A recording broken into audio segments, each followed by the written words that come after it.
Welcome, everyone. I'm Cheryl Kaminsky, Executive Director, and I wanted to thank you all for joining us at our Evening of Gratitude, commemorating 10 years of the Children's Hunger Project serving Brevard County children. We are excited, so excited that you could be with us.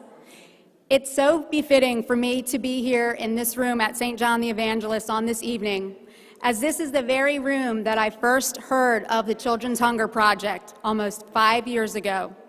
Father Brad was the pastor at the time, and I was in attendance at a Council of Catholic Women's meeting. As it is with most people, it was shocking to me to find out that there are hungry children here in our beautiful Brevard County, that over 50% of our children are on the free and reduced lunch program. I began volunteering at the office for the Children's Hunger Project, and I quickly became passionate about our cause.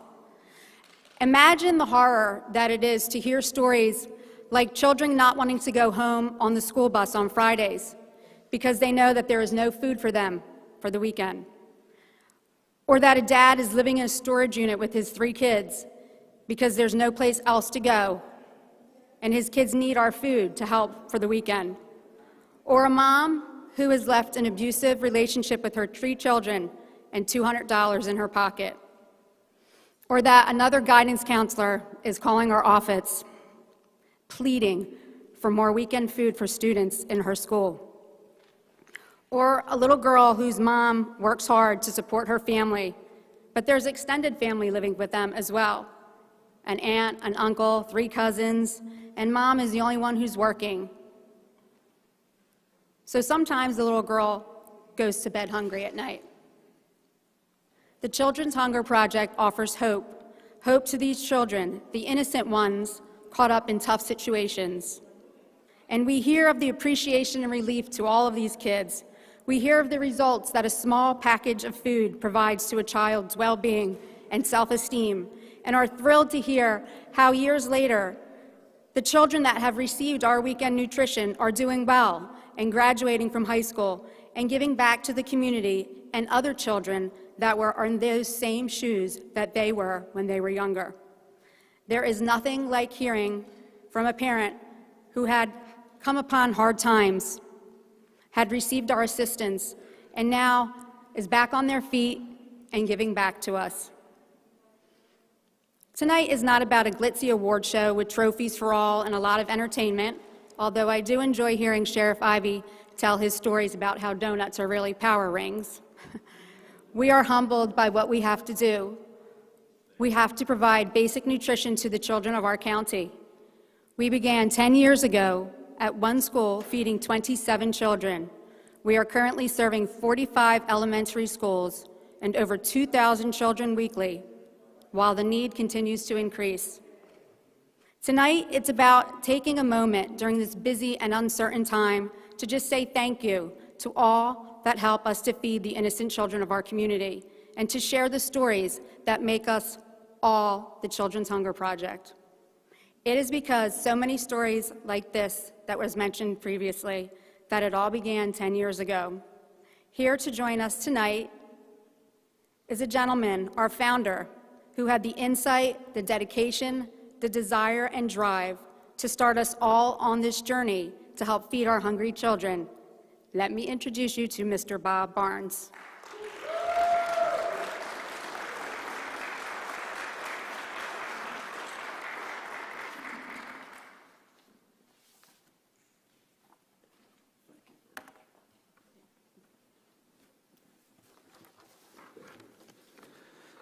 Thank you for the nice words earlier by Father John. There's so many people to thank, I almost don't know where to start, but I want to thank, although he's not here this evening, Father Brad, who years ago saw the value of our efforts. I thank, of course, Father John. He's worked tirelessly to assure our success. And I thank the congregation of St. John the Evangelist Catholic Community for hosting this wonderful evening of gratitude. This congregation's members were some of the first volunteers of the Children's Hunger Project. They informed Father Brad, who, with Father John, embraced as a community our mission of addressing the number of hungry kids here in Brevard County. St. John the Evangelist Catholic community has been one of our strongest supporters, both in faith and thankfully in real dollars also. And I thank Cheryl Kaminsky. What a terrific woman, our executive director. She's the one who has enabled this to happen tonight. But what you may not know is that she was a terrific representative of this church and a volunteer at our charity for years before she joined our staff, and now she's the boss. The story of the founding of the Children's Hunger Project is one of being guided by angels. By mere coincidence, just a coincidence, I happened to hear Nancy Grace interview a fellow on CNN many years ago, a fellow named Stan Curtis.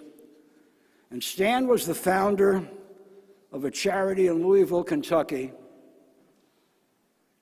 And when I heard the words, children hunger, I switched back immediately as I was flipping through, because I was stunned to hear that there were hungry kids in America.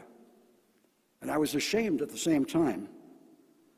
The politically correct wording is kids with food insecurity. But damn it, these kids are not food insecure, they are hungry. My apologies for some fool wrote that down and I just followed along.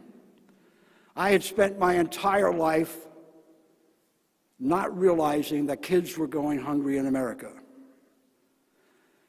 And when I got into examining this here in Brevard County, I realized that Brevard County, not a poor county by any stretch of the imagination, had many kids that were going hungry right here in our own backyard.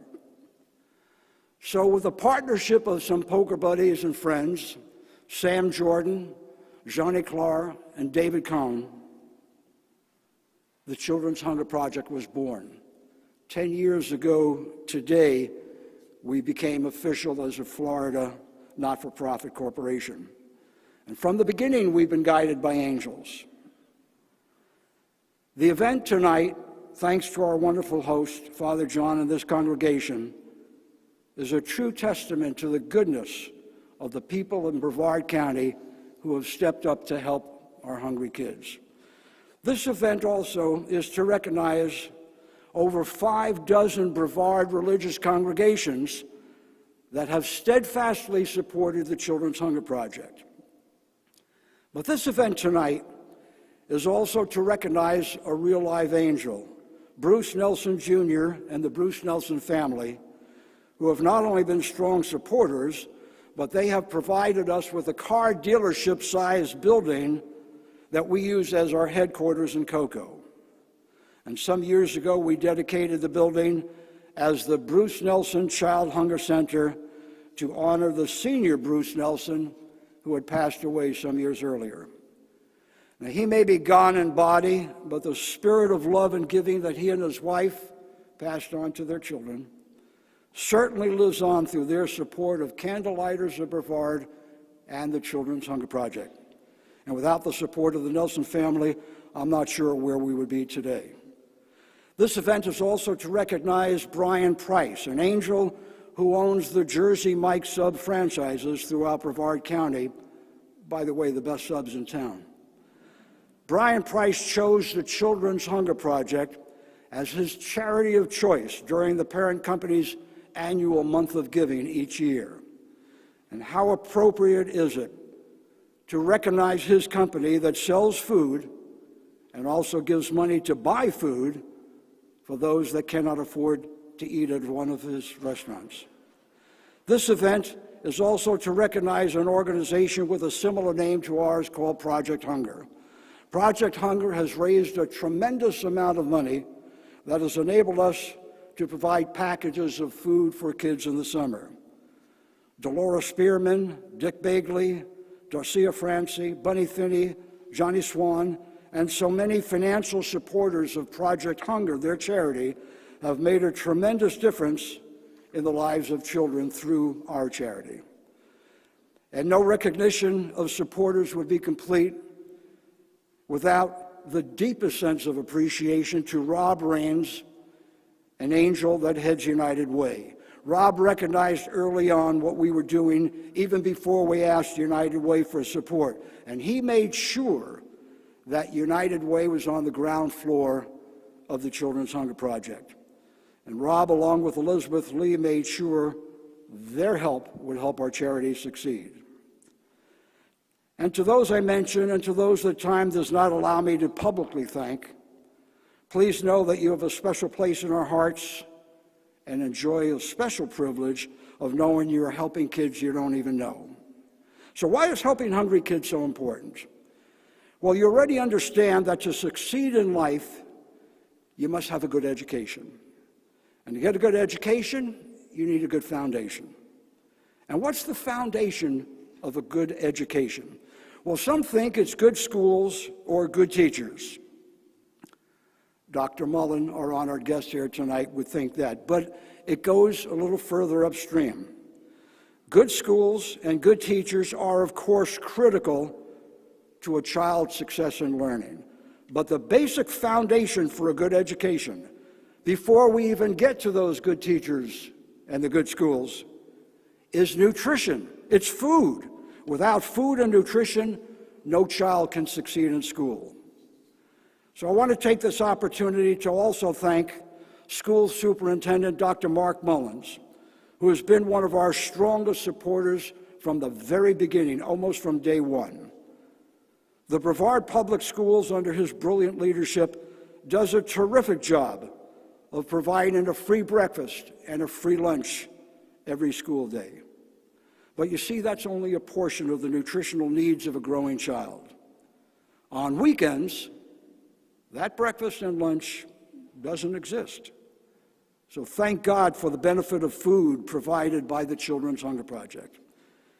Each Friday, as a result of us raising money, as a result of St. John's and dozens of other congregations' generosity, as a result of hundreds of volunteers packing the food, teachers put our food into backpacks of children as they leave for the weekend. And this is repeated every single week at the schools that Cheryl mentioned, close to 50 of them here in Brevard County. The food is received by over 2,000 kids that otherwise might not have enough food for the weekend. So how do we know kids are going hungry on weekends? Well, we know because many teachers and others within the educational system tell us so. On Friday afternoon, as they wave goodbye to their students, teachers know those students who will probably not have proper nutrition over the weekend. The teachers know which students come to school hungry on Monday mornings. Teachers know that without proper nutrition, their jobs are much more difficult because poor nutrition leads to a weaker immune system, increased hospitalization rates and doctor visits, difficulty in learning, and paying attention in class. Hungry kids are sick more often, and hungry kids have lower academic performance. But I'm not here to discuss social issues, the parents' lifestyle, or what the responsibility should be to their children. We don't have enough time for that. All I know is that many kids in Brevard County go hungry at weekends. Now, the concept for solving this problem is so simple, it's amazing, and we've been proving it for 10 years. So what do you and the rest of Brevard County get in return for what hundreds of volunteers do at the Children's Hunger Project? Well, educators all over the country recognize that students who participate in this type of a program have shown improvement in school attendance, better test scores, improved reading skills, positive behavior, improved health, and everything else you can imagine that goes hand in hand with healthy children getting a good education. And with a good education comes fewer discipline problems, improved self-esteem, less jail time ultimately. In other words, success. Allow me to share with you a true story that a teacher told about something that happened in the teacher's class. It was a Thanksgiving week some years ago. The teacher asked each student to stand and tell the class what they were thankful for. Well, the usual responses were offered for most of the kids except one. This child was in the weekend food package program, the only one in her class who was. So what are we thankful for? Well, for most of us, it's our faith, our place of worship, our country. For others, it's the material things that we possess, a nice suit, nice dress, nice car. For others, it can simply be the blessing of having our health and our family. But this child said that what she was thankful for was the food she got each Friday so that she wouldn't be hungry on the weekends. Are you kidding me? We're in the United States of America, for God's sakes. Children not being able to take food for granted? I still can't come to grips with children who find having enough food so unusual that it stands out as something special to be thankful for on Thanksgiving. She was thankful for the food that she got each Friday so that she would not be hungry on the weekends. And while tonight marks our 10th anniversary, I find it disgusting that a charity like ours even has to exist. Our charity exists, for whatever reason, because kids are coming to school hungry on Monday mornings. How could that be in our country? How could that be in our own backyard? Well, it doesn't matter how it can be. It only matters that it is, and with your help and God's blessing, we are addressing the problem. Now, all that I have talked about this evening, I casually attributed to a coincidental viewing of a TV show, as if God had nothing to do with it. Well, God had everything to do with it. And I thank God for guiding me to that TV interview. And I thank God for sending so many angels in human form to help us. And I thank God for my partners and the hundreds that have supported our efforts through the years.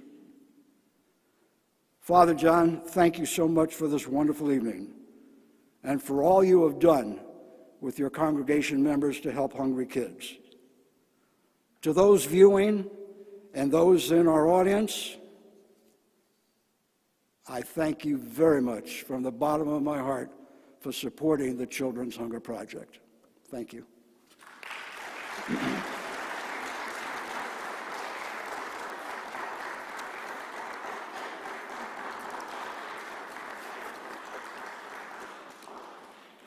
And now I believe we have one of the more charming women that I know. I won't go any further because she's got a very strong husband who's sitting here at the table, but she's a dynamo. She's chair of the board of the Children's Hunger Project. She's one of the premier attorneys in town. Don't listen to any of those TV ads that you see. You call Karen Montas at Johnson Law, and she'll get you a good payback. Please, I'm so thrilled to have her. She's been with us for so many years. Come on, Mom.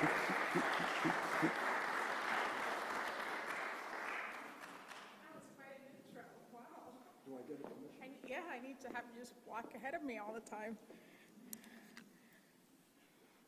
As Bob so graciously introduced, my name is Karen Montas, and I am the current chair of the Children's Hunger Project. And I've had the privilege of participating on the board for about the 10 years that it's been in existence. Bob met me at a Junior League of South Brevard event and roped me in and won me over, and I've been here ever since, and it is one of the charities that I love and support. So I get the privilege of discussing a little bit about the history of the board and then of the staff. So indulge me for a minute as I take you back. Hopefully you've seen some of the videos that bring you to the founders. There were 4 buds and a burden, is what they called themselves. And it was Bob Barnes and Sam Jordan and J.Y. Clerk and David Cohen, who was our first chair. And these guys, they saw a need, they got together and they worked to fix it. They then started bringing in other board members. I'd like to mention some of the ones that have participated and have since moved on from the board, including Malak Hamad, David Cohen, Larry Chacha, Marcy Bratman, and Andy Ziegler. The board continued to grow. We continued to work on the mission. At one point, Bob decided to take a little bit of a step down as the executive director, and then we had Keith G., who took it from one level to the next level. Keith was with us for a number of years, and then he decided to step down, and we had Cheryl, which we're super excited about. We then continued to grow. I'm going to take a minute and focus on the current board members, some of whom are here today, and if you're here when I call your name, please stand.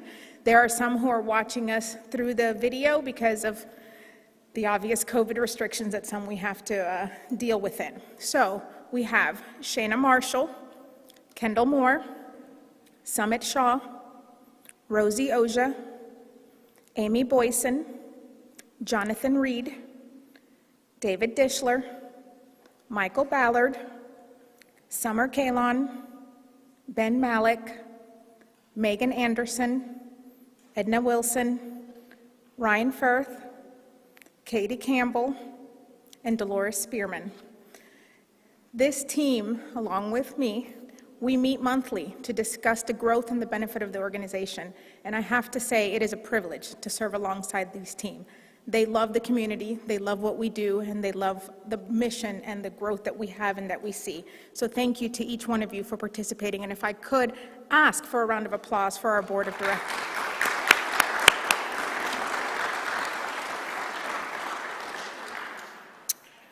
We also have had the privilege of some former staff members, some of whom are present here today. I do have to apologize. One of the things that I hate about getting old is I can't see very well, so I can't see past probably Bob. But I do want to take a moment, and if you're here and I call your name, these are our former staff members who I believe are present this evening. We have our former executive director, Keith G. We have Alice Healy, who was the director of operations. We have Cynthia Thompson, who is the office manager. I can kind of see Cynthia. I also want to take a quick moment and point out Lorraine Jones, who I know is here because I saw her earlier. She was on the Community Advisory Board for many years, and she is a dynamo. And so I would like a small round of applause for Miss Lorraine because she's amazing. I can't see you, so hopefully you're still here. Then I want to talk about our current staff, and for them, if they would indulge me, I would appreciate it if you guys came up here, because I want everyone here and everyone on the video to meet our staff. We could not, and I stress that in the big mom words, we could not do what we do without our staff. They're amazing, particularly during this COVID situation. We've been put in some great demands, and they have stepped up, never complaining, never balking, sometimes running to my office with small panic moments, but always doing what needed to be done to make sure that our kids were fed. And for that, we owe them just a debt of gratitude. So thank you, and I would like for them to come up as I call each one of them. So first, we have our executive director, Cheryl Kaminsky.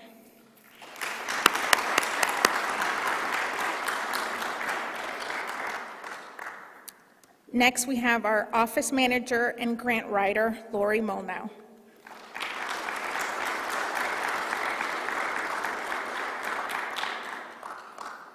We have our community outreach and volunteer coordinator, Stacy Benezra.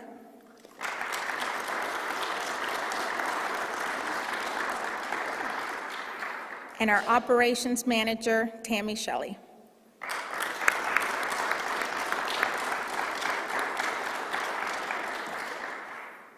Folks, these ladies run the show, and so I thank you so much for all of the work that you guys do for our children.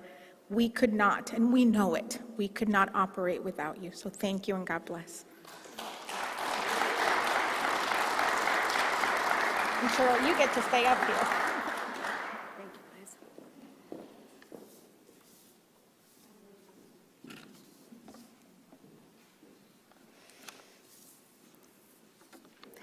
Thank you to the staff. I could not do what I do without them. They are just wonderful, wonderful ladies. And thank you to our board of directors because they are absolutely phenomenal. We really, really have a great board and they really step up and do a lot. So as you've heard, we began 10 years ago at one school feeding 27 children. 5 years ago, we were feeding 1,300 weekly. Last year, 2019, started with providing weekend nutrition to over 2,100 children weekly in over 40 elementary schools. In 2019, we provided over 85,000 weekend food packages. This year, 2020, not only did we serve children through Brevard Public Schools, due to the pandemic, we extended our program, expanded it to include groups such as the Boys and Girls Club, the PAL groups, Club Esteem, Brevard Cares.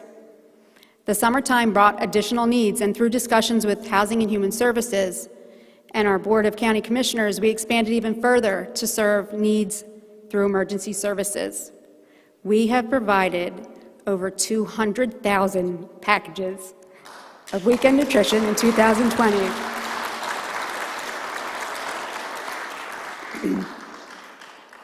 And I think we need a little vacation after all that. Through the years, we have been blessed to have the support from so many partners, as Bob mentioned, so many partners, like David Brubaker, for example, who is from the Central Brevard Sharing Center, whose truck comes every week to pick up boxes of our food to deliver to schools in Central Brevard, and continues to be a partner as we work together on our annual 5K with the goal of ending childhood hunger in Brevard County.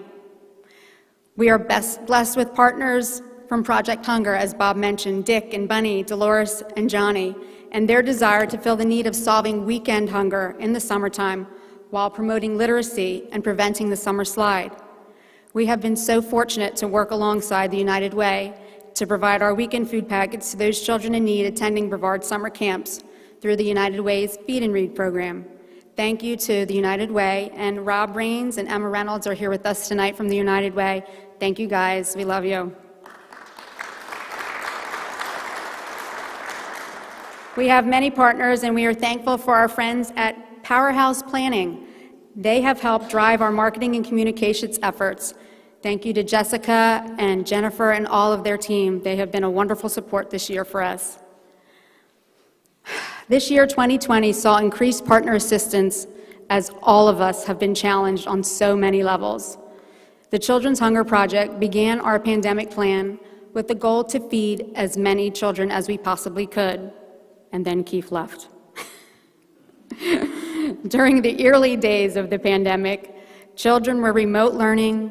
Many families faced the challenge of job disruptions and losses.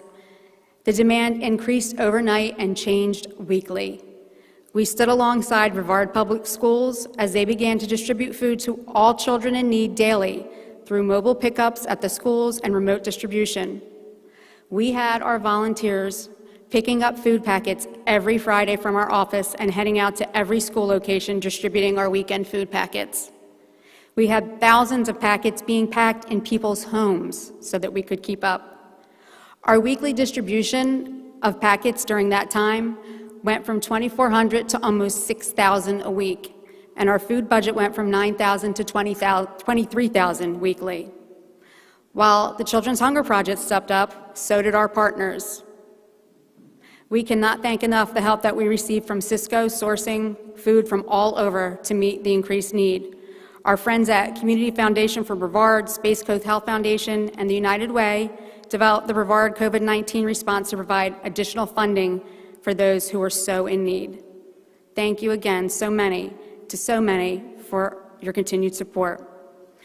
So we're grateful also for our community leaders and elected officials for their support. And I'd like to introduce you to such a leader. Sheriff Ivey, are you here with us? Sheriff Ivey has been a regular attendee at our golf tournaments, and last year we were honored to be a beneficiary of his Haunted Jail Trail. We thank you so much, Sheriff Ivey, and welcome.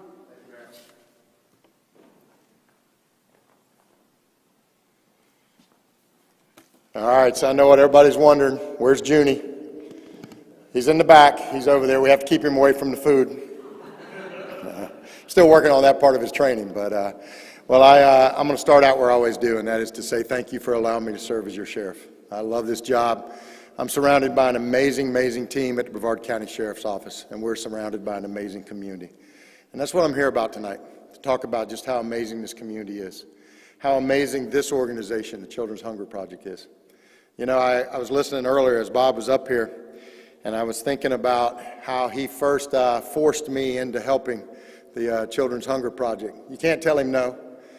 You never could. When I first met him, he told me all about the Hunger Project. How many children, and you know, I'm looking at the numbers up here on the board at the outreach of this organization. How many children go hungry? How many children go to school, and when they leave on Friday, it's their last meal until they get back to school? And I remember him talking with passion and him telling me all the great things that this organization does. So he told me to come down and volunteer to do packing. So I took our team down from the sheriff's office.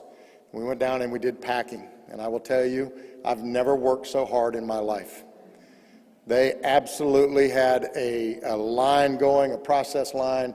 And when I walked out the door, I had a much better understanding of just what it takes to make this organization what it is, of just what it takes to feed the hungry children in our community, the homeless children in our community, those that when they leave school don't have another meal until they come back. I watched this organization through COVID-19 as they adjusted, as they partnered with everyone else. And you know, you hear me say all the time that it takes a community to protect a community. And a lot of times when you say that, people think you're just talking about protecting their home from being broken into or protecting their car from being stolen. You know what? I'm talking about things just like this organization that's protecting some of our most vulnerable citizens, some of the kids that they help. You and I could never imagine. And I want you to humor me for a minute. I want you, regardless of if you're with us here tonight or you're watching on Zoom, I want you to close your eyes for a minute. And I just want you to imagine yourself first, how blessed we are. How blessed we are to not only not be hungry, but to have the many things in life that we enjoy.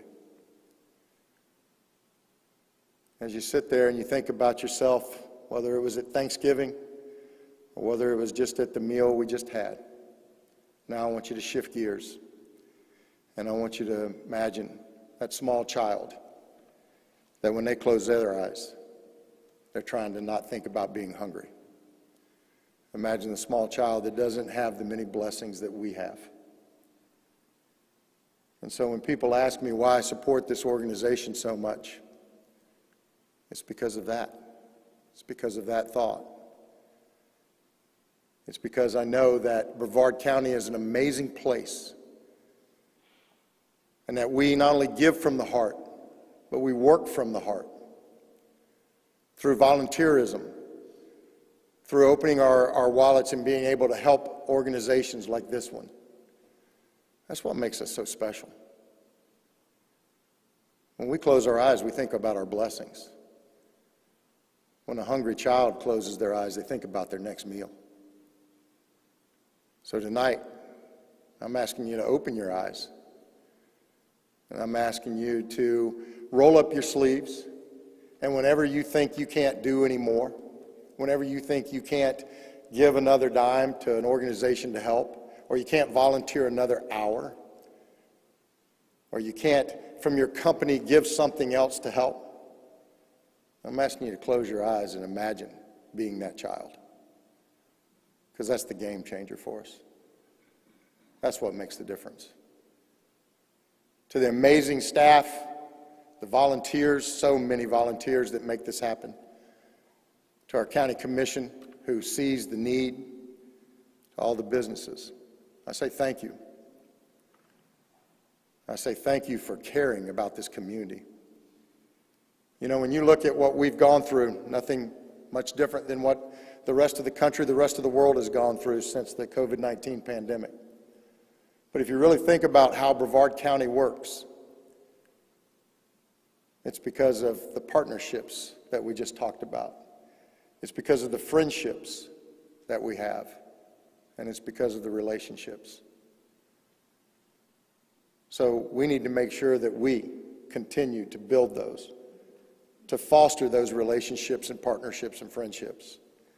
And then we channel all of that to making sure that one day, when a child closes his eyes, they're not thinking about being hungry. They're thinking about how blessed they are, like we get to. That is why I'm here tonight. That's why I support the Children's Hunger Project. That's why I absolutely am amazed by everything this group does. So again, thank you not only for allowing me to serve as sheriff, but thank you for allowing me to be a part of something so great that takes care of so many.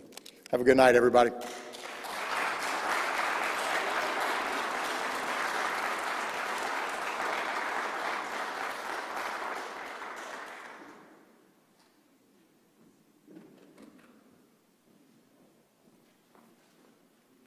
Thank you so much, Sheriff Ivey. That was beautiful.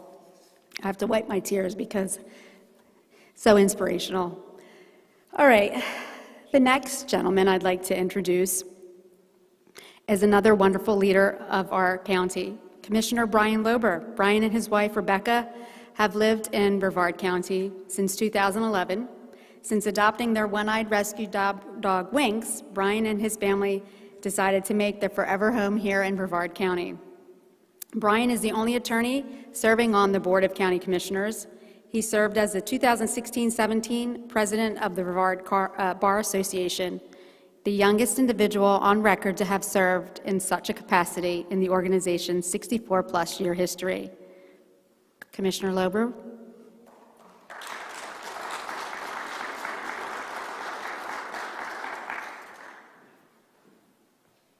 Thank you. Sheriff, can I get you to come up here for a second and help me out? Yes, sir. I appreciate that. You just sat back down. I'm sorry. Get your steps. Come on, you get your Come on up. steps in. I need your help if you don't mind. Up and down.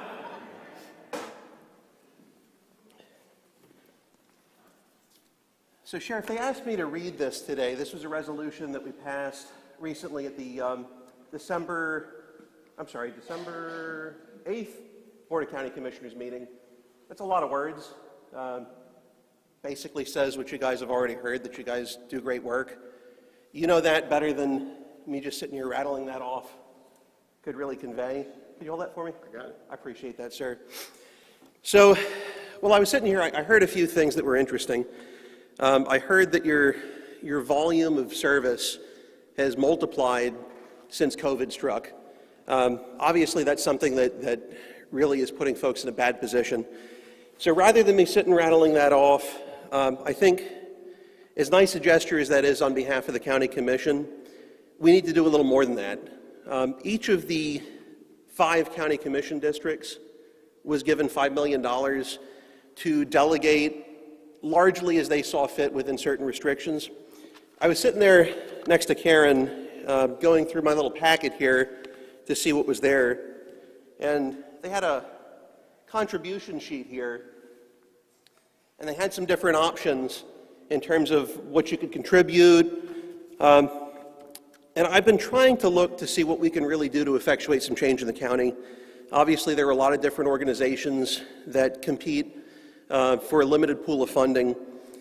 The vast majority of them certainly are noble and worthy. They have great causes, whether it's housing folks, whether it's treating folks that have illnesses, whether it's getting folks reemployed or employed. There are a variety of them. But I think sharing a little bit of the funding with a group like this is a good step. And I know it's not going to cover by any means your operating costs or anything close to that, but out of the portion that was allocated to my district, I'd like to give you guys $40,000 to offset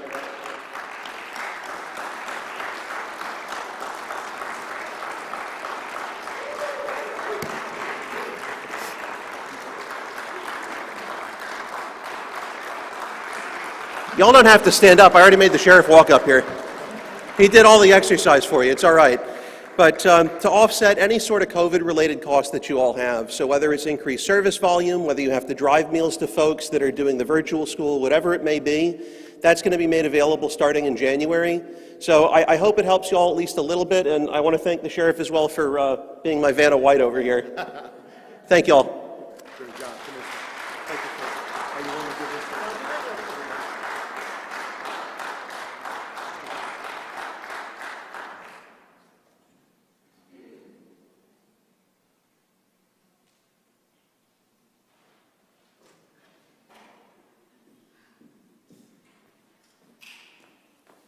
Okay, that was a big surprise, and now I'm dabbing my eyes. Thank you so much, Brian, for being here. I really appreciate that. That was not the intention of tonight. Tonight was about thank yous, not about asks, but we appreciate it very, very much. To coin a phrase by our founder, Bob Barnes, the Children's Hunger Project has been guided by angels. And I know that Bob had mentioned a little bit earlier, one such angel is definitely a gentleman that has provided the safe haven and roof over our head for the past 5 years. We would be without a home if not for the generosity of Bruce Nelson Jr. and the entire Nelson family and our friends at their Hyundai dealerships here in Brevard County. Bruce could not be with us tonight. The family could not join us this evening because of COVID concerns, but I wanted to bring up Lorraine. Lorraine, are you out there still? Come on up here, honey. Lorraine is a person who, I believe, from what I have been told, if history serves me right, got Bruce Nelson to donate this building to us that we've had for the past 5 years. Are you crying too? I'm sorry. I'm sorry. Us girls are so sappy. Anyway, we wanted to present the Bruce Nelson Jr. with a plaque tonight, so I'm going to give it to Lorraine instead, and I'll have you give it to him.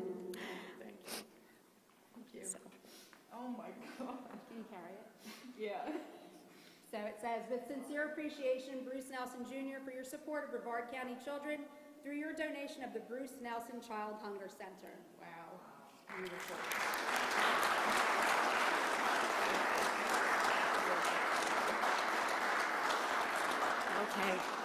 Okay. See, Brian, you made us all cry. Thank you. My contacts. We would not be here if not for the financial support of so many, and our children would be hungry on weekends. Thank you to everyone who has given to support our cause, whether it's $1 or $40,000. There are so many that have donated to us, and we cannot name you all. You know who you are, and we are so very thankful for each and every one of you. Since the beginning, Brevard's faith community has stood by us.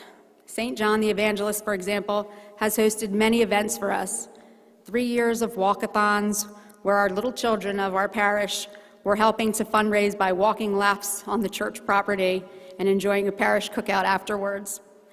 The past 3 years, we've had our 5,000 packing event right here in this hall, where hundreds of our parishioners have lined up on our assembly line to pack our packets. Father John Patrick has assembled a church team for the 3rd year in a row for our 5K, and I understand there's 15 runners this year to join us for our 5K. The generous support from the St. John community, Father Brad, Father John Patrick, is simply amazing. And there are so many churches that have adopted schools and helped us out, not only financially, but actually replicating what we do. They're on their own church properties, packing our food packets and delivering the food packages to their adopted schools. So I just want to mention a few of these. We have Trinity Lutheran Church in Titusville that provides the food for Coquina Elementary. Pastor Carl Lindsay up in Mims in Titusville that takes care of Mims and Pinewood Elementary schools. Brevard Christian Church in Merritt Island proudly supports, packs, and delivers food to Mila Elementary. Ascension Catholic community, who has supported us from the beginning, has adopted Creel and Croton Elementary schools. Ascension packed and delivered food the entire time during the pandemic to the different schools for us. Thank you to Kathleen, who is here with us tonight, and for all you do for our kids. The Ascension community is so generous to us. Yet another church has been tremendous to us, and an inspiration is Georgiana on Merritt Island. It's a lovely historical church. If you've never been there, it's beautiful. It's filled with lovely people.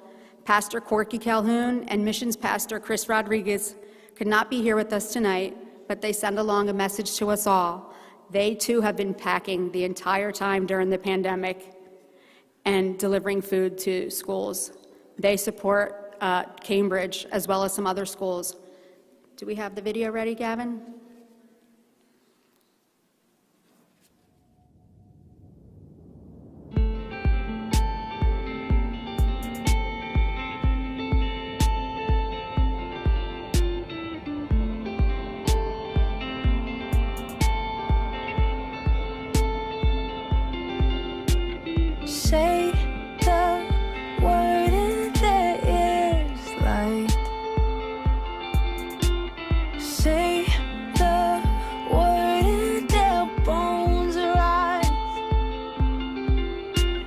every start and hangs on your voice.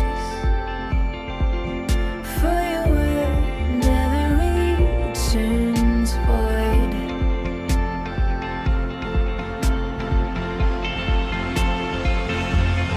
Written in brilliant skies, speaking to this heart of mine.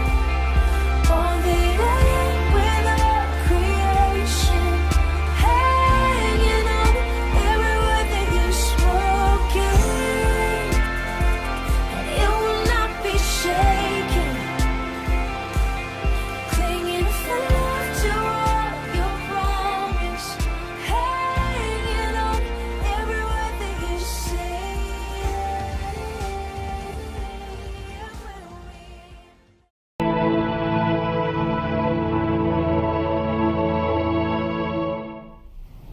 Hello, I'm Corky Calhoun, Senior Pastor of Georgiana Community Church here on Merritt Island.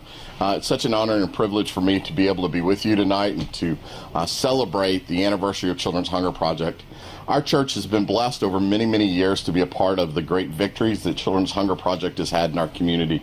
To see it go from a small, literally community outreach organization into something that now is feeding thousands and thousands of children.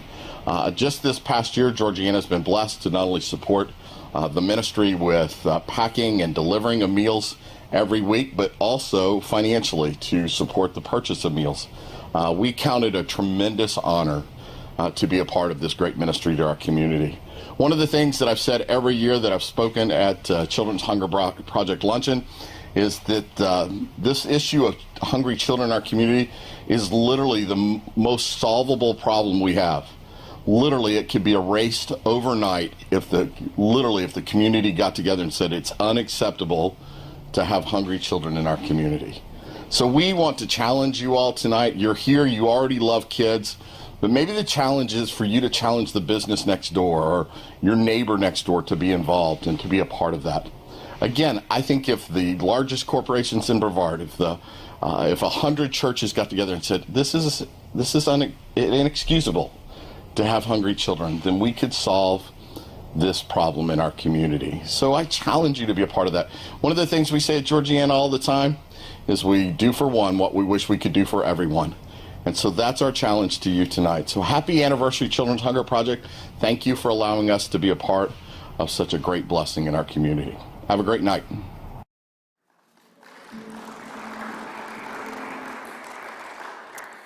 Thank you so very much to our wonderful faith community and all of their support.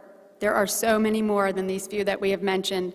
On behalf of the children of Brevard that we serve, thank you so much. The backbone, cornerstone, and heart of our organization is the hundreds, no thousands, of volunteers that have graced us. All of our food is packed by volunteers. All of our food is delivered by volunteers. If not for our volunteers, we would not be able to accomplish our task. In the early days of the pandemic, for example, we had volunteers packing and distributing 56,000 food packages in April and May. This took 1,100 volunteers and over 3,500 volunteer hours. Our volunteers are second to none. They are always up to the challenge, whether it be packing, delivering food, doing office work, or even painting our building. I would be remiss, though, if I did not point out one volunteer in particular. Miss Sherry Berklew is our media coordinator. She is responsible for our social media, our website. She creates all of our newsletters, loves to hear about all of our good news stories and reports on all of them. She thankfully keeps all of our pictures organized, thus this beautiful slideshow this evening. She created this, and it took her hours, and I know. She's not with us tonight in person, but I know she's out there watching. Woohoo! Listen to that. I cannot thank you enough, Sherry, for all that you do. We love you. Thank you.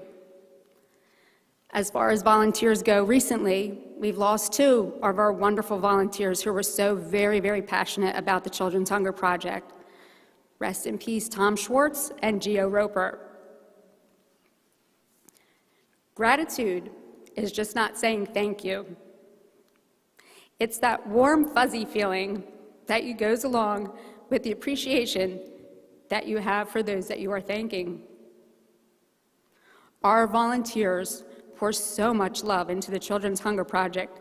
It is truly a gift to be part of such an awesome cause and surrounded by so many wonderful people. So thank you to all of our volunteers. I'd like to introduce you to one of our volunteers, but not only is he a volunteer, he is also our superintendent of schools, Dr. Mark Mullins. Please come on up.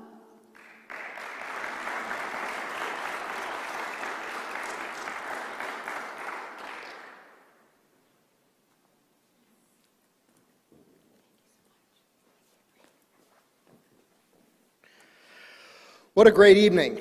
Wow. It's a privilege to be a part of this 10 years later. I've contemplated what to share with you tonight, and at the sacrifice of potentially giving some confessions of a superintendent, I'm going to tell you about my early introduction to the Children's Hunger Project literally 10 years ago.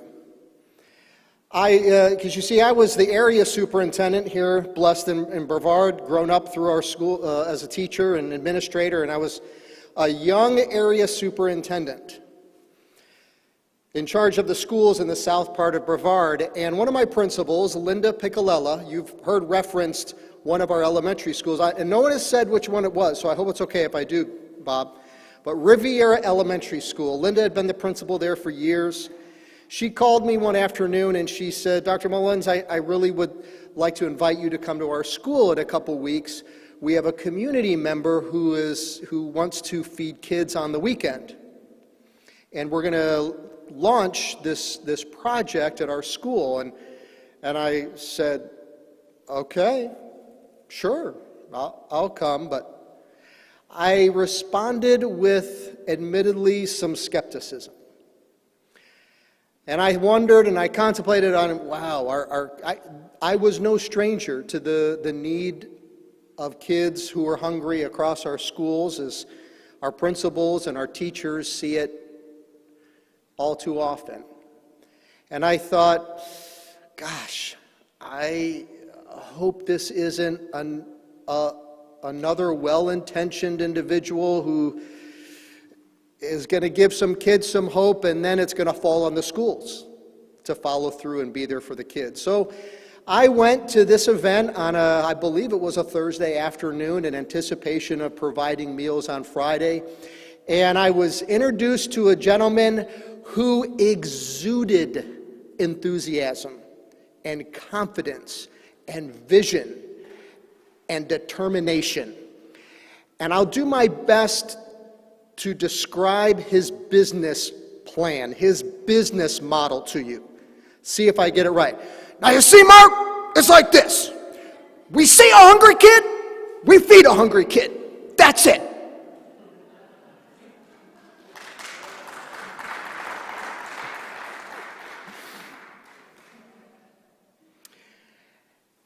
And little did I know that a man with that kind of determination, that kind of persistence, that kind of commitment would see the difference in starting with 27.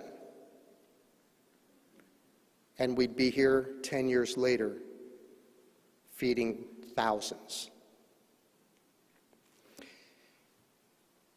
Because the stories are real, and I would challenge you and those who are watching, if you're wondering about the lives that Children's Hunger Project is touching, call a principal in any one of those schools, and you will hear about the stories I've heard of. I remember the story of Nathaniel, 5-year-old, kindergarten, who on a Friday morning gave his principal a high five on the way into school and said, "Today's backpack meal day." Because the impact wasn't just he was going to go home with the security of food over the weekend. He was coming to school without the distraction of wondering what the weekend was going to bring. And his teacher could be assured that she could inspire him to be focused on reading, not distracted by what's going to happen over the weekend and what am I going to have to eat. And another story about Sarah, a 5th grader with a younger brother in 2nd grade who was faced with having to transfer schools. We experienced that across our schools. Kids have to transfer. She and her little brother were part of the Children's Hunger Project program at their school, and they were going to have to transfer. And the first thing she asked is, do they have the backpack food program at our new school? And they didn't. Principal called me, still as area superintendent. I know you have a relationship with Mr. Barnes. Can you call him and see if we can get the kids' new school on board? And all I had to do was make a phone call. Mark, if you'll let us get into the school, we'll get them the food. And little Sarah and her brother were able to go to their new school and have meals on the weekend. We've talked tonight about angels who have ordained appointments and investments and contributions. But I would suggest, as you're part of Children's Hunger Project tonight, you are in fact, even unknown, a guardian angel to the Nathaniels and the Sarahs and the thousands of kids that Children's Hunger Project brings confidence to every Friday, that they're going to be able to go home and not worry about having food.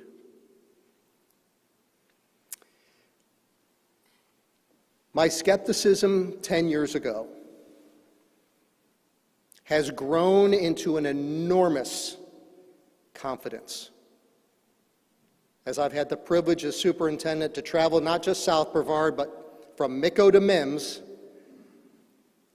and see the impact that Children's Hunger Project has made in the lives of the kids across our great, great county. And it is that skepticism turned as a result of one man's vision and an entire community's commitment to take care of Brevard. And if you've been a part of other conversations I've had, you've heard me say before, over the last couple years, we live in an amazing place, a gracious and generous community that never ceases to demonstrate that Brevard takes care of Brevard. On behalf of the 75,000 children who come to our schools every day, some of them remotely right now, thank you for being a guardian angel. For the thousands that count on us, count on you to bring hope, assurance, and confidence to their lives as we strive to inspire them to be the next Brevard that takes care of future Brevard. Thank you for being a partner with Children's Hunger Project, and thank you for being guardian angels for the little lives across our great district.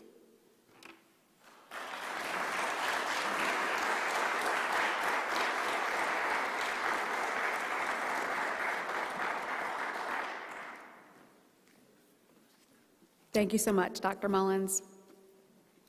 And thank you to all of the Brevard Public School Board. We really appreciate. Yes, there are difficult times. There is also hope and amazing things that happen in the walls of the Children's Hunger Project. One afternoon this summer, a couple walked through our doors. This couple had started donating $500 a month to the Children's Hunger Project when they heard about our efforts early on during the pandemic. It was wonderful to put faces to the names of such generosity and a relationship formed. This couple then decided that they wanted to offer financial assistance to help a local family in need. They wanted to be anonymous, and they came to us to find one such family. I reached out to our next guest because I knew she could help. After speaking to this teacher, a family was identified. A single mom had shown up in the guidance counselor's office crying because she and her children would be losing their home because the owner of the home that they were renting decided to sell their home. This is a good mom. She works full-time. She takes care of her kids.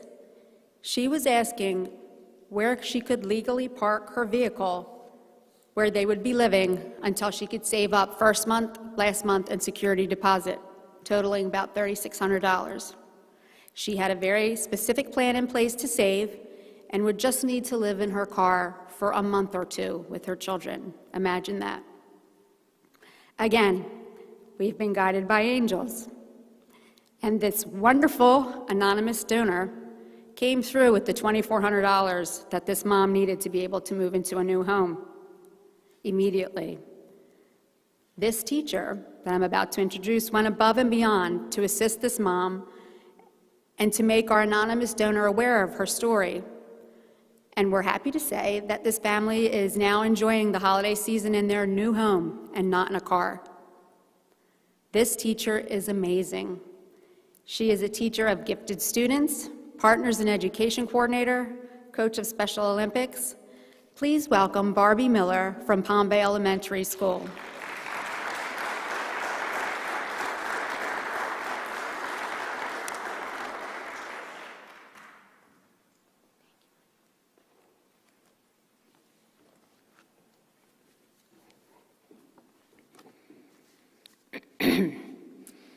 As Cheryl said, I'm Barbie Miller, and I teach at Palm Bay Elementary. March 13th, 2020 is a milestone day in my life. I remember it clearly. March 13th was a Friday. It was our last day of classes before the start of our spring vacation. I left school a bit early that day because my husband and I were going to drive to the Panhandle to deliver school supplies to another school by our same name that had impacted greatly during the recent hurricanes. I hosted our STEM Girls program that morning, as I did one Friday each month last year. Only this time, our group had no professional female mentors from L3 Harris Corporation, because the day prior, the employees were told they could not volunteer. That same afternoon, I was to host a photographer who was presenting an exhibit to our fifth graders about Antarctica. The speaker was to fly in from Jamaica that morning and head right to our school. She canceled earlier that week, believing it wasn't safe for her to depart one country, land in another, and come right to a school full of children. I hurriedly left school in a scramble that day, but not before delivering meal packs to our students on the Children's Hunger Project list. I knew our kids would have a long week at home before returning to school after vacation. I remember telling my husband about our hectic last-minute schedule changes as we drove across the state with a car full of gifts on our way to the other Palm Bay Elementary located in Pensacola. It was still daylight when I received the first text from a colleague stating that Brevard Public Schools would remain closed an additional week after spring vacation. Even then, I didn't realize the speed at which our world was changing around us. The gravity of schools closing for an extra week hit our students' parents quickly. Who would take care of the kids while they went to work? What would they do to feed their kids? Parents had planned for the 1 week of vacation, but not the emergency second week, nor the third, or the fourth, or the fifth. The Children's Hunger Project immediately snapped into action. I remember being contacted about coordinating meal pack distribution to happen on the Friday of the first week of emergency closure. Of course, Palm Bay Elementary would find a way to disseminate the meal packs. I assembled my team and we began calling families. Every family on our Children's Hunger Project list was contacted, and every family gratefully agreed to pick up meals for their kids that Friday.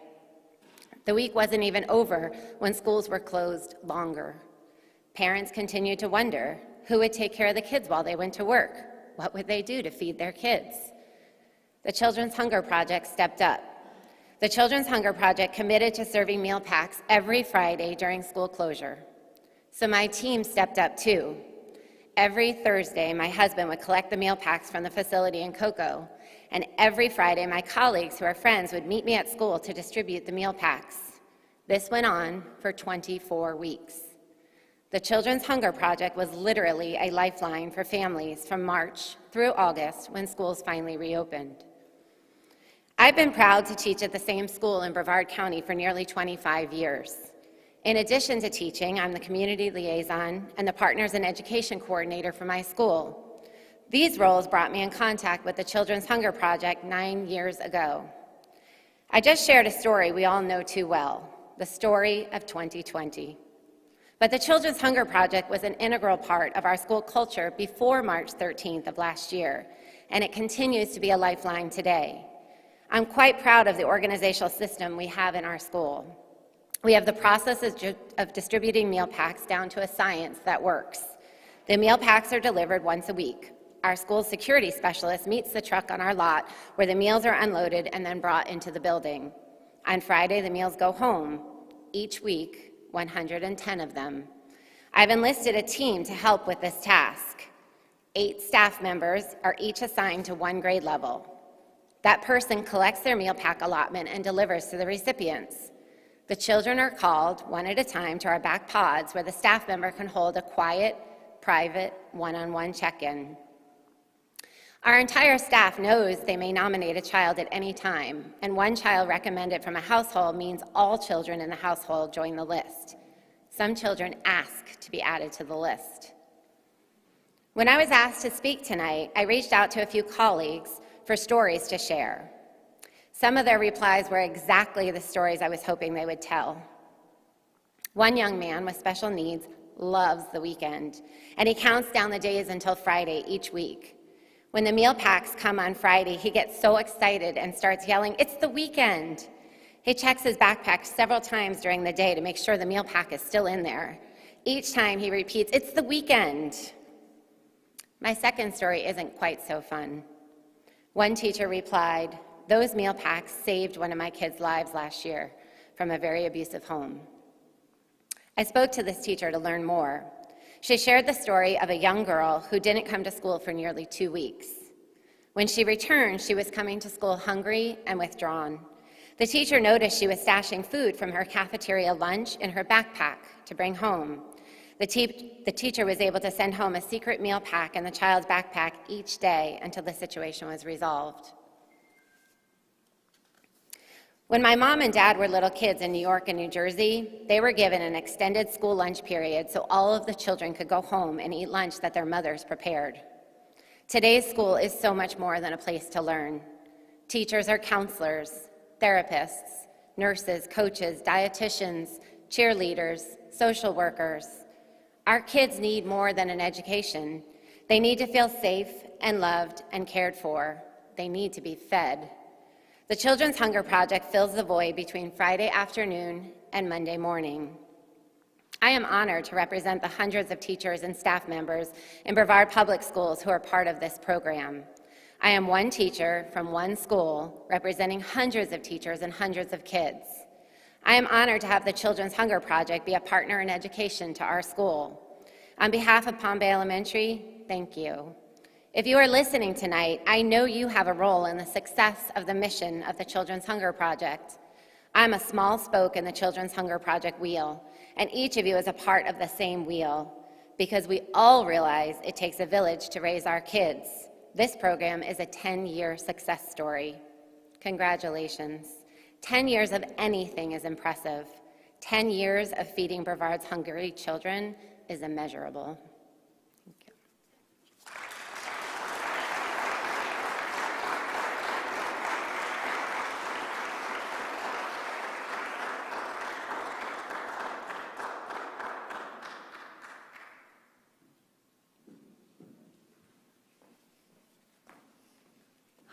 Thank you, Barbie. That was absolutely beautiful. Thank you so much. As Barbie said, she is just one of the many amazing teachers that we have in Brevard County. We would have loved to have every single teacher here with us, but Barbie did a wonderful representation for all of them. We do have another individual from one of our schools with us, Dr. Cynthia Dokes from Endeavor. So thank you, Cynthia, for being here with us. We really appreciate it. Endeavor is a wonderful school. Something that makes, before I say that, we have another volunteer that I'd like to call up here, a gentleman who has been part of the Children's Hunger Project from the beginning. Sean, do you have a few things to say? Share your history with us.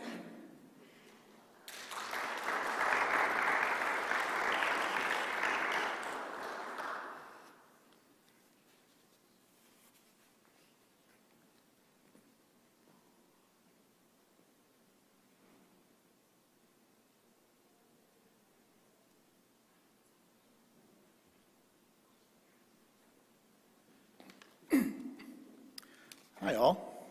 So my name is Sean Phelan, and I was not prepared to speak before I got here. So this is effectively a cocktail napkin with what I'm going to say. I've been a guy behind the scenes since before the first kid was ever fed. And for almost all of you, it's the first time you've ever seen me. I'm the nerd who knows how to talk, and I have been in web development and technology since I came out of college, and I ran a web development business for almost 20 years before I switched over to Harris back in 2016. But back in 2010, when I was a guy with a backpack and a laptop, and I would float around cafes and restaurants and coffee shops with Wi-Fi in between meeting clients, I hear this guy in the other room in a cafe that has kind of two wings, and he's pitching feeding kids. It's the first time he had ever spoken. He was talking to a Kiwanis Club breakfast meeting, and I'm listening to it while I'm working, and some kind of smug guy starts challenging him about how you should teach a kid to fish. Don't give him a fish. But these are kids, so this guy doesn't get that. And Bob, this gentleman I meet later, rather handily handles that objection in a way that was much more eloquently than I could have. He said, look, I got blinders on. I see a kid, I'm going to feed him. That's all I know. So afterwards, I went and talked to him. I said, I love how you handled that, and we stayed in touch. I said, I'm a web guy, let me know. They had someone helping them with the website, friend of a friend, didn't work out. I get a call from him a couple months later, not long. I'm in a bind. Central Florida News 13 is going to run a special on us. It's coming out Friday. We don't have a website. I said, all right, can you meet me at Panera at 7:30 in the morning tomorrow? He said, yes. So he gets there, and I say, here's the deal, Bob. We're going to send you away from here this morning with the website. He looks at me like I got two heads. He's like, how's that possible? He says, we're going to go inside, we're going to do this. So we go inside, we rapidly build one, because, I kind of know how to do that. And I said, we're not going to do any design. We picked a color, we picked green. He didn't have a logo yet. I said, we made a bunch of empty pages with nothing in it. I said, you're going to go home. Here's how you type in words. Type in what you need to type in. Meet you back here in a week. He does it. They're live. A week later, we come back. We turn on formatting, because I set up where you couldn't even do bold. Just put words in. Don't worry about the rest. Comes back in a week. We turn it on so you can do formatting. And he's pretty much a one-man shop. And what I said to him is, I will help you any way I can, but don't ask me to be the secretary on this. As long as you're able to do it, type it in, I'll take care of it for you. So I'm going to teach you how to do it. And so he'd sit with me. This is a guy who's already 70 plus at this point. Bob is fearless. And so we'd sit together and take the video, and I would record on screen what I was teaching him, and then I would send him the videos. He'd go home, he'd work on it. Come back a couple days later, a week later, with more questions, I'd teach him some more. So Bob came at this with, in addition to the fierceness that you all know, the detail of every single person who donated would get a thank you email. And back then it wasn't automated, so it was being handwritten. Every single event, no matter how small it was, if it was a book club or if it was something bigger, every single event got an article on the website as one page. And he did all of that because there was no one else to do it. After a while, he comes to me, he's like, Sean, I can't do this anymore. I'm too busy. I'm suffering with this. What do I do? And I said, well, I had an assistant who worked for me at the time with my business. Her name was Cheryl, different Cheryl. Her name was Serafini, one of the early moms babying this little toddler of the project as it grew. And I had trained her how to take care of my clients. I said, reach out to her, figure out what you want to pay her, leave me out of it. So Cheryl helped for a while, took the load off, it went great. Then Cheryl left town to go with her daughter somewhere else, so she kind of fell off. And then Bob comes back to me, well, what do I do now? I said, well, as it happens, I used to do the work for the BCA website, and I trained one of their employees to take care of their content. And unfortunately, she was no longer working with them. So that was Sherry Berklew. So then we bring Sherry in, and Sherry's been there ever since as well. it's really been great watching this all go through for literally from 2010 to now. In 2016, when I finally got the job at Harris, at this point we had said goodbye to Bob. He had retired. We found Keith. Keith really brought in helped kind of polish it and kind of make we got past the birthing of this. Now let's make it live forever. And Keith did a great job of kind of taking those steps. And then finally there was money to actually pay for a website. I did all this pro bono, so I never took a dime. And so they got rock, paper, simple in. Now you have the beautiful elegance that you have now, which is going to do just fine for them. And we got to work on, I got to take a moment too, real quick, just to remember Gio. So Gio was a good friend. He was a good friend of the project. He was a good friend of mine. Him and I worked together on the 5K. The first time that the Hunger Project 5K happened, we did a website for them as well. We're all kind of surprised to see him go, and we're going to remember him. And so moving forward, things are starting to move pretty smooth, and then we come into this year, and so Keith moves along, and then they bring Cheryl up from within the ranks, which I thought was awesome. They did no search committees.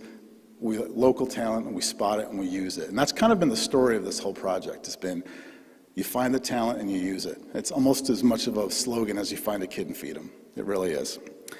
And so then when Cheryl came in, she left the hole where she did, and so now we need a new volunteer coordinator.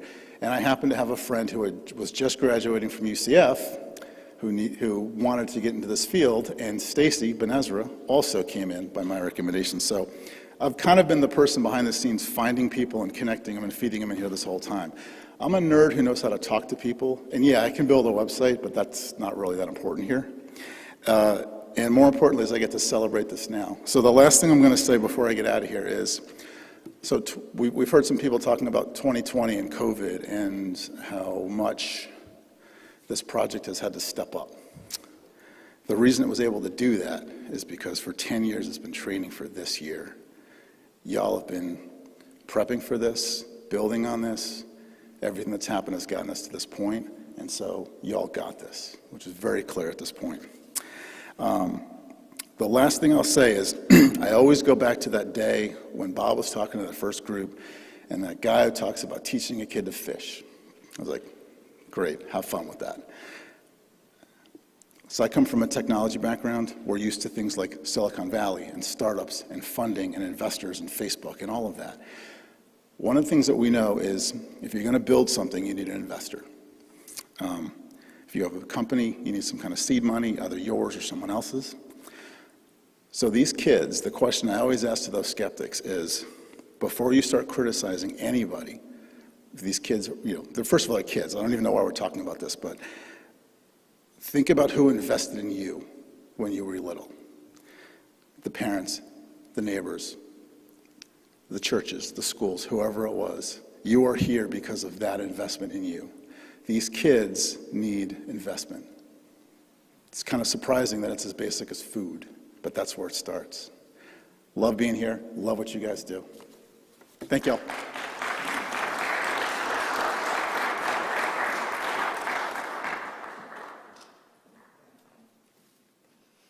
Thank you, Sean. That was awesome. Thank you. Something that makes my heart soar is to see children helping other children. From birthday parties to bake sales to lemonade stands to jewelry making to book reading fundraisers, school clubs, it is amazing to see what happens when a child realizes that another child doesn't have food and decides that they want to help. These kids are not waiting to grow up to make a difference, says Barbara Wilcox of Tropical Elementary. Her kindergarten class decided for World Kindness Day that they would have a Feed a Child reading fundraiser, and that the children would read books and earn money for every book that they read. And in turn, they would donate that money to help feed our kids. With an emphasis on kids helping kids, the Edgewood Junior Senior High Children's Hunger Project Club is in their third year. They organize events, conduct fundraisers, and create youthful awareness about trying to solve the problem of child hunger in Brevard. Please watch our video and learn about these awesome children. They are truly amazing.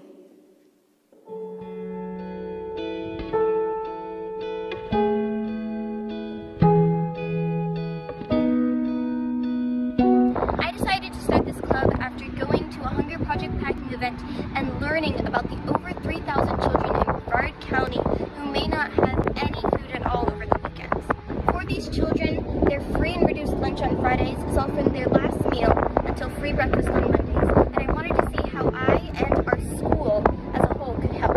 The fact that there are over 3,000 kids starving in Brevard County, it really gives me the motivation to go out and help those kids. And this opportunity, this leadership opportunity, gives me a chance to really put these two positive ends together. In this club, we could help all of those kids who are less fortunate and don't have anything. I wanted to join this club because of all of the amazing volunteer and leadership opportunities that were given, and I also want to make a big impact in the community by raising as much money as we can to feed all of the hungry children in Brevard County.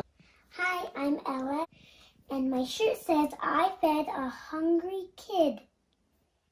And that's what I'm going to do. And I am not doing anything until I get 10,080 million of those bags packed with food in those bags, packed in boxes in those boxes, packed in trucks and those trucks delivered to kids. Whew, that's a lot of packing, but still, I'm gonna do that. I'm gonna make sure they get it all right. Oh yeah, they're gonna get some yummy food and have a smile on their face. Alright, I have a little smiley on my face. First of all, I started making bracelets for my dolls and my stuffed animals. Teeny tiny Barbies. And then more people wanted bracelets, so we just decided that we should make a business. We give money back from the bracelets that we make. And I liked packing food a lot, so every week we came back and we packed some food. The Children's Hunger Project is important to me because any children that doesn't have enough money to buy food, I want them to have a happy life and take care of themselves.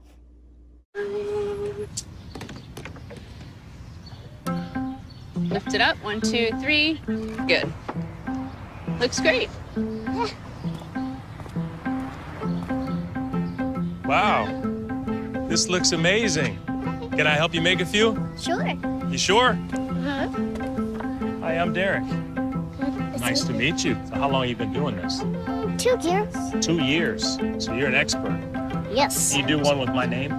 Sure. D-E-R-E-K? D-R-E-K. D-E-R-E-K. D-E-R-E-K? Yes. Okay. What's the ultimate dream for your business? I really wish I had more bracelets to make every single day. What do you do with the money? We have this hunger project that I give back to the kids that don't have enough money to buy food. So the more bracelets you make, the more money you raise, and then the more kids you can help out. How long have you had this dream? 10 years. So you're 6 years old and you had the dream for 10 years. That's pretty good. That's someone that knows what they want to do in life. Yeah. Okay, now, what do you think about this? Ooh. Pretty good? Yep. Okay. Really nice to meet you. And you have some customers here waiting for you. So we have some very special guests here today that did a fundraiser for us. Can you tell us your name? I'm Kate Christensen. And what did you do for your fundraiser? I raised $300 with a bake sale. That is awesome. Can you tell me why you decided to do a fundraiser for the Children's Hunger Project? I just think it's terrible how some children live without this food, which you pretty much need to survive. Yeah. Okay, well, we appreciate you guys coming in today, and we appreciate the hard work that you've done with your bake sale. And I'm sure that everything you made was delicious. And the children that are going to get the packages because of your hard work, I'm sure that they appreciate you too. So thank you very much.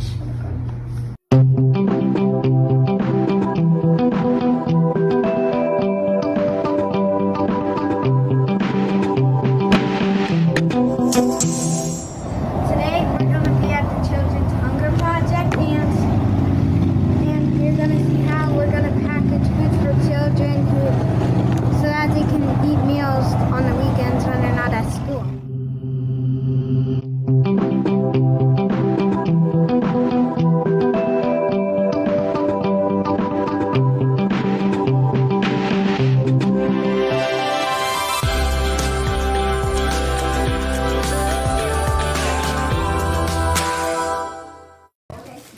out to Ms. Wilcox, Tropical Elementary, kindergarten and TK class for Feed a Child Reading fundraiser for World Kindness Day. You're all superheroes. Hey y'all, Cheryl here from the Children's Hunger Project with our Fun Friday volunteer crew. We just wanted to give a shout out to Health First, who has donated over 4,000 masks for our kids so we can pack them in our kids' bags for them. So, what do we say, Health First? Thank you. That's the 300 dance. Woo, woo, woo. Woo, woo.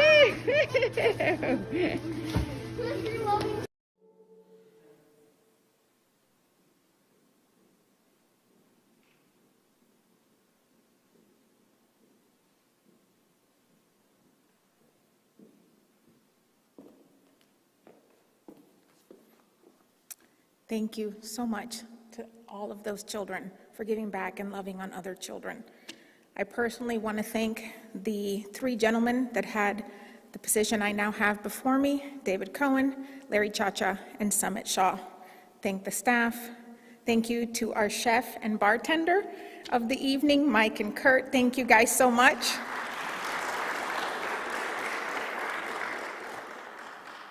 And to each of you. Thank you so much for being here. Thank you for loving our kids, and thank you for giving back. Please stay, mingle safely and responsibly, have some food, have some drinks, and good night.